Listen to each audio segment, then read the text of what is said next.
Under the previous order, the motion to reconsider is considered made and laid upon the table. Do you want to go first? Or? Yes. Okay.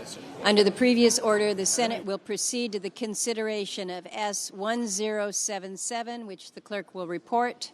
S-1077, a bill to approve local funds for the District of Columbia for fiscal year 2025 and so forth. President. There will now be up to 10 minutes of debate, equally divided.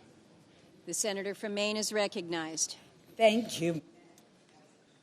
Madam President, I'm pleased to introduce this bill with Senators Van Hollen, Murray, Alsobrooks, Warner, and Kaine. It has been endorsed by President Trump and also by the chairman of the House Appropriations Committee, Tom Cole.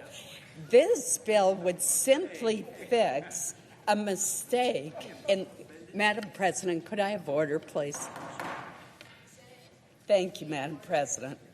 Madam President, this bill would simply fix a mistake in the House CR that prevents the District of Columbia from spending its own tax dollars as part of its budget, which Congress routinely approves. Congress approves the authorization of the expenditure of D.C. local funds, which are paid for by D.C. tax revenues. The first CR that we enacted last year included language to approve the D.C.'s FY25 budget, and that language was continued in the second CR. However, the House did not extend this anomaly in the year-long CR. As a result, unless this bill is passed, D.C. would have to operate under its fiscal year 24 budget for the remainder of 25, potentially requiring $1.1 billion in local spending cuts. Reducing D.C.'s local funding expenditures will not result in a dollar of federal savings. Since October 1st of 2024, the district has been operating under and spending at its approved level for the fiscal year 25 budget. According to the CBO, this bill does not have any budgetary costs to the federal government. There are no federal dollars involved. The issue here is just allowing the D.C. government to proceed to spend its own tax revenues. Accordingly, I urge all of my colleagues to support this measure to correct a true inequity. Thank you, Madam President. Madam President, I want to thank Senator Collins for working on an emergency basis to fix this problem in the House bill. She said it well, so I only want to emphasize 2 points. One, what the House did does not save the federal taxpayer one penny, not one penny. What it does is cap what the District of Columbia can spend using its own money and based on its own decisions. So taxpayers are not saved a dime by what they did, nor will they gain by our fix. And the people of the District of Columbia should be able to make these decisions.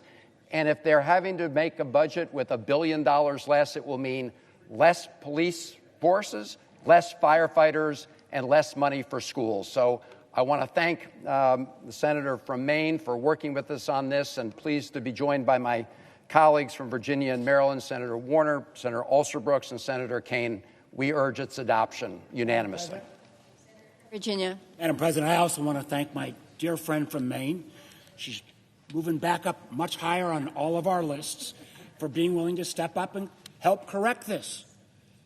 We all want, as the president wants our nation's capital to be the safest, cleanest, most welcoming city. D.C. gets 26 million tourists every year. In 2026, when we're going to celebrate 250 years, we want to show off D.C.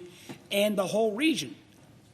If we allowed this mistake to take place, D.C. will lay off cops, it'll close schools, it'll shut down on trash removal. For those of us in the region who use Metro, dramatic cutbacks. Let's correct this mistake. Let's make sure that we show on our 250th anniversary the cleanest, safest city in America, and this will be a giant step for that. Thank you, Mr. President. Senator from Maryland. I, too, want to thank Senator Collins, Van Hollen, Warner, and Kaine, and I'm glad that we could work together in this bipartisan way to ensure fairness for the residents of Washington, D.C. I rise today to speak for the over 700,000 D.C. residents who do not have representation in this body. They are our friends and our neighbors.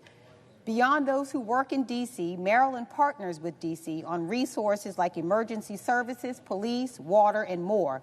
And this bipartisan standalone bill ensures that D.C. tax dollars stay in D.C. Again, these funds that have been cut are tax dollars that have literally already been paid by D.C. residents. And all this bill does is to continue to ensure that D.C. receives what it is owed. So I urged all of my colleagues today to join me in voting yes. Thank you. Senator from Virginia. Madam President, I can make it fast or slow. I'm joining all these colleagues to advocate for this bill. 1/3 of the Virginia population is residents of the D.C. metro area and enjoy this capital, and 150,000 Virginians come to work in D.C. every day, and they want D.C. police and services to be well-funded. Please support this bill. Thank you.